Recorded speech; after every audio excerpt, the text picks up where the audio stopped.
ಹೆಸರು ಶ್ರಾವಂತಿ. ನಾನು 8ನೇ ತರಗತಿಯಲ್ಲಿ ಓದುತ್ತಿದ್ದೇನೆ. ನಾನು ಕಥಾ ನಿರ್ವಹಣೆಯನ್ನು ಮಾಡುತ್ತಿದ್ದೇನೆ. ನನ್ನ ಹೆಸರು ಶ್ರವಣ್ ಶೆಟ್ಟಿ. ನಾನು 7ನೇ ತರಗತಿಯಲ್ಲಿ ಓದುತ್ತಿದ್ದೇನೆ. ನನ್ನ ಪಾತ್ರ ಮಹಿಷಾಸುರ. ಲಕ್ಷ್ಮೀ ದೇವಿ. ನನ್ನ ಹೆಸರು ವಿವೇಕ್ ಗಂಜಿಗಟ್ಟಿ. ನಾನು 8ನೇ ತರಗತಿಯಲ್ಲಿ ಓದುತ್ತಿದ್ದೇನೆ. ನಾನು ನಿರ್ವಹಿಸುತ್ತಿರುವ ಪಾತ್ರ ವಿಷ್ಣು. ನನ್ನ ಹೆಸರು ಕರಣ್ ಹೆಸರು. ನಾನು ಮಾಡುತ್ತಿರುವ ಪಾತ್ರ ಈಶ್ವರ. ನನ್ನ ಹೆಸರು ಭರತ್ ಕುಮಾರ್ ಮೆಟ್ಟಿಮಠ್. ನಾನು 7ನೇ ತರಗತಿಯಲ್ಲಿ ಓದುತ್ತಿದ್ದೇನೆ. ನನ್ನ ಪಾತ್ರ ಬ್ರಹ್ಮ. ನನ್ನ ಹೆಸರು ಸಿಂಚನ. ನಾನು 7ನೇ ತರಗತಿಯಲ್ಲಿ ಓದುತ್ತಿದ್ದೇನೆ. ನನ್ನ ಪಾತ್ರ ದುರ್ಗಾ ಮಾತೆ. ನನ್ನ ಹೆಸರು ಮನೋಜಂಬಲಿ. ನಾನು 7ನೇ ತರಗತಿಯಲ್ಲಿ ಓದುತ್ತಿದ್ದೇನೆ. ನಾನು ಆಡುತ್ತಿರುವ ಪಾತ್ರ ಮಹಿಷಾಸುರನ ಸೈನಿಕ.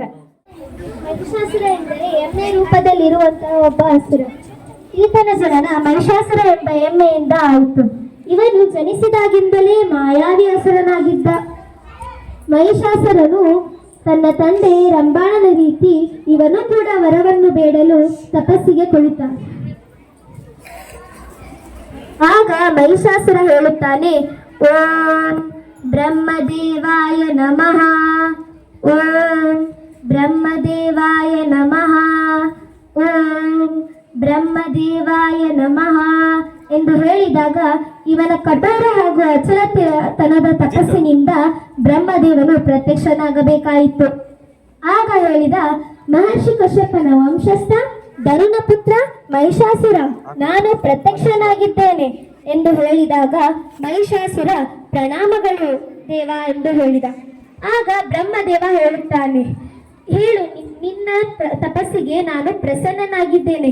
ಹೇಳು, ನಿನಗೇನು ಇಷ್ಟ, ನಿನಗೇನು ಬರಬೇಕು ಎಂದು ಹೇಳಿದಾಗ ಮಹಿಷಾಸುರ ಹೇಳುತ್ತಾನೆ, ತಂದೆಯೇ, ನಾನು ಮೋಸ ಮಾಡುವ ದೇವತೆಯ ತರ ಅಲ್ಲ. ನಾನು ನೋಡಲು ಕಠೋರವಾಗಿ ಕಂಡ್ರೂ ಮೃದುವಾಗಿ ವರವನ್ನು ಕೇಳುತ್ತೇನೆ ಎಂದು ಹೇಳಿದಾಗ ಬ್ರಹ್ಮದೇವ ಹೇಳುತ್ತಾನೆ, ನೀನು ಅಮರನಾಗುವ ವರವನ್ನು ಬಿಟ್ಟು ಇನ್ಯಾವುದಾದರೂ ಕೇಳಬಹುದು, ನಾನು ನೀಡುತ್ತೇನೆ ಎಂದು ಹೇಳಿದಾಗ ಮಹಿಷಾಸುರ ಹೇಳುತ್ತಾನೆ, ನಾನು ಯಾವುದೇ ಮಾನವರಿಂದ, ದಾನವರಿಂದ ಹಾಗೂ ಪಶು ಪಕ್ಷಿಗಳಿಂದ ನನ್ನ ಮರಣ ಆಗಕೂಡದು ತಂದೆಯೇ ಎಂದು ಹೇಳಿದಾಗ ಬ್ರಹ್ಮದೇವ ಹೇಳುತ್ತಾನೆ, ಹಾಗಾದರೆ ನೀನು ಸ್ತ್ರೀಯನ್ನು ಹೇಳುವುದನ್ನು ಮರೆತಿದ್ದೀಯಾ ಎಂದು ಹೇಳಿದಾಗ ಮಹಿಷಾಸುರ ಹೇಳುತ್ತಾನೆ, ಒಂದು ಸ್ತ್ರೀ ತುಚ್ಛ ಆಗುವ ಬೆಲೆ, ಅವಳಿಂದ ಏನೂ ಆಗಕೂಡದು ಎಂದು ನಗಲು ಪ್ರಾರಂಭಿಸುತ್ತಾನೆ.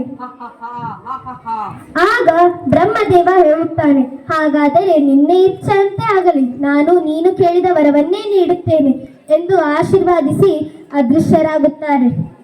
ಆಗ ಮಹಿಷಾಸುರ ಕೋಪಗೊಂಡು ಎಮ್ಮೆಯ ರೂಪದಲ್ಲಿ ಪರಿವರ್ತನೆಯಾಗಿ ನಗಲು ಪ್ರಾರಂಭಿಸುತ್ತಾನೆ.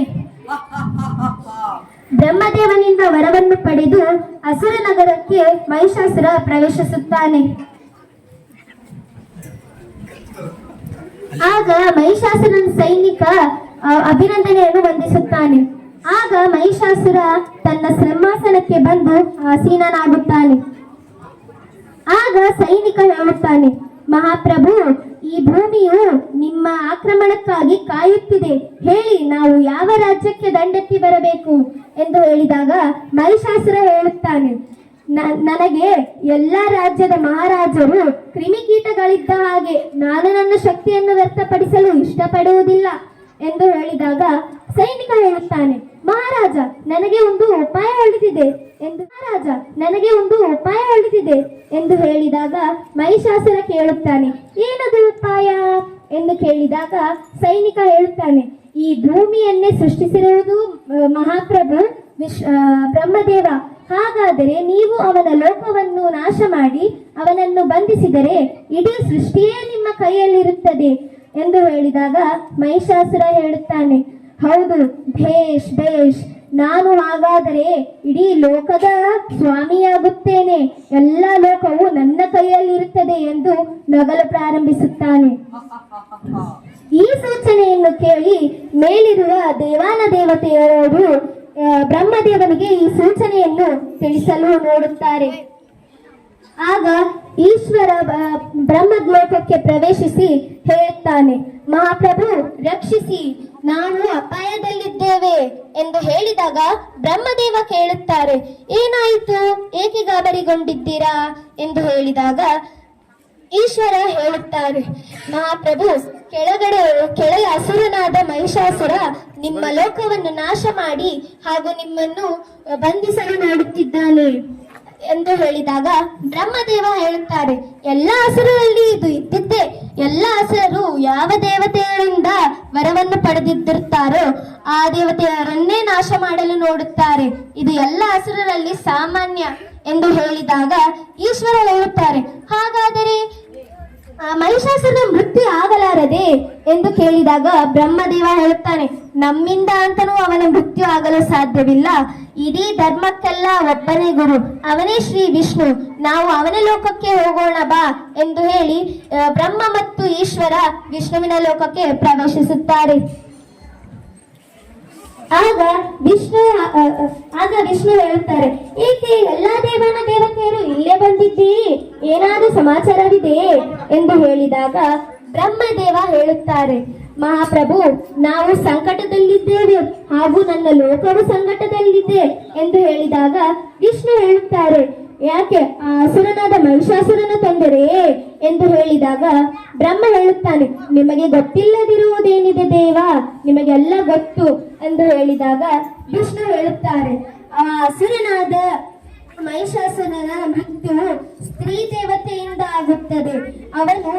ಅವನು ಮಾನವರಿಂದ, ದಾನವರಿಂದ ಹಾಗೂ ಪಶು ಪಕ್ಷಿಗಳಿಂದ ಮೃತ್ಯು ಆಗಬಾರದು ಎಂದು ಕೇಳಿದ್ದಾನೆ. ಆದರೆ ಸ್ತ್ರೀಯ ಹೆಸರನ್ನು ತೆಗೆದುಕೊಂಡಿಲ್ಲ. ಈಗ ಅವನ ಮೃತ್ಯುವಿನ ಕಾರಣ ಸ್ತ್ರೀ. ನಾವು ಮೂವರು ಸೇರಿ ಒಂದು ಸ್ತ್ರೀ ದೇವತೆಯನ್ನು ಸೃಷ್ಟಿಸೋಣ ಎಂದು ಬ್ರಹ್ಮದೇವ, ವಿಷ್ಣುದೇವ ಹಾಗೂ ಈಶ್ವರರು ಒಂದು ದೇವಿಯನ್ನು ಸೃಷ್ಟಿಸುತ್ತಾರೆ. ಆ ದೇವಿಯೇ ದುರ್ಗಾ ಮಾತೆಯಾಗಿರುತ್ತಾಳೆ. ಹಾಗೂ ವಿಷ್ಣುದೇವ ದೇವಿ ದುರ್ಗಾ ಮಾತೆಗೆ ಎಲ್ಲ ವಿಷಯವನ್ನು ತಿಳಿಸಿ ಅವಳನ್ನು ಸಂಹಾರಕ್ಕೆ ಕಳುಹಿಸುತ್ತಾನೆ. ಆಗ ದೇವಿ ದುರ್ಗಾ ಮಾತೆ ಯೋಚಿಸುತ್ತಾ ಅಸುರ ನಗರಕ್ಕೆ ಪ್ರವೇಶಿಸುತ್ತಾಳೆ. ಆಗ ಸೈನಿಕ ಹೊರಗೆ ಹೋಗಿ ನೋಡಿದಾಗ ಒಂದು ಸುಂದರವಾದ ಮಹಿಳೆ ನಿಂತಿರುತ್ತಾಳೆ. ಆಗ ಈ ಸೂಚನೆಯನ್ನು ತೆಗೆದುಕೊಂಡು ಹೋಗಿ ಮಹಿಷಾಸುರನಿಗೆ ಹೇಳುತ್ತಾನೆ, ಮಹಾಪ್ರಭು, ಹೊರಗಡೆ ಯಾವುದೋ ಸುಂದರವಾದ ಹುಡುಗಿ ನಿಂತಿದ್ದಾಳೆ ಎಂದು ಹೇಳಿದಾಗ ಈ ಕಥೆಯ ನೀತಿ ಏನೆಂದರೆ, ನವಮಾಸಗಳ ಕಾಲ ಮಾತೆಯರು ಮಗುವನ್ನು ಹೊತ್ತು ಬೆಳೆಸುವ ಮಾತೆಯರು ಸಾಕ್ಷಾತ್ ದೇವಿ ಸ್ವರೂಪ ಆಗಿದ್ದಾರೆ. ಭಾರತೀಯ ಸಂಸ್ಕೃತಿಯಲ್ಲಿ ಎಲ್ಲ ಮಹಿಳೆಯರಿಗೂ ಅತ್ಯುನ್ನತ ಸ್ಥಾನವನ್ನು ಕಲ್ಪಿಸಲಾಗಿದೆ. ಮಹಿಳೆಯರು ಈಗಿನ ಕಾಲದಲ್ಲಿ ಗಡಿ ಕಾಯುವ ಸೈನಿಕ ಹುದ್ದೆಯಿಂದ ಹಿಡಿದು ವಿಮಾನ ನಡೆಸುವ ಪೈಲಟ್ನವರೆಗೂ ದೇಶದ ರಾಷ್ಟ್ರಪತಿಗಳಾಗಿಯೂ ಸಮರ್ಥವಾಗಿ ನಿರ್ವಹಣೆ ಮಾಡಿದ್ದಾರೆ. ಹಾಗೂ ನಾವು ಒಂದು ಸಂಸ್ಕೃತಿಯ ಶ್ಲೋಕದ ಅರ್ಥವೇನೆಂದರೆ, ನಾವು ಯಾವ ಸ್ತ್ರೀಯನ್ನು ಗೌರವಿಸುತ್ತೇವೋ ಅಲ್ಲಿ ದೇವತೆಯರು ಸಂತುಷ್ಟರಾಗಿರುತ್ತಾರೆ. ಹಾಗೂ ನಾವು ಎಲ್ಲಿ ಸ್ತ್ರೀಯರನ್ನು ಅಪಮಾನಿಸುತ್ತೇವೋ ಅಲ್ಲಿ ಅವರು ಮಾಡಿದ ಕಾರ್ಯ ಹಾಗೂ ಕರ್ಮಗಳು ವ್ಯರ್ಥವಾಗುತ್ತವೆ. ಇಷ್ಟು ಹೇಳುತ್ತಾ ದುರ್ಗಾ ಮಾತೆಯ ಭಕ್ತಿ ಹಾಗೂ ಗೌರವವು ನಮ್ಮೆಲ್ಲರ ಜೀವನದಲ್ಲಿ ಸಮೃದ್ಧಿಗೊಳ್ಳಲಿ ಎಂದು ಹೇಳುತ್ತಾ ಈ ಕಥೆಗೆ ನಾನು ಪೂರ್ಣ ವಿರಾಮವನ್ನು ಇಡುತ್ತೇನೆ.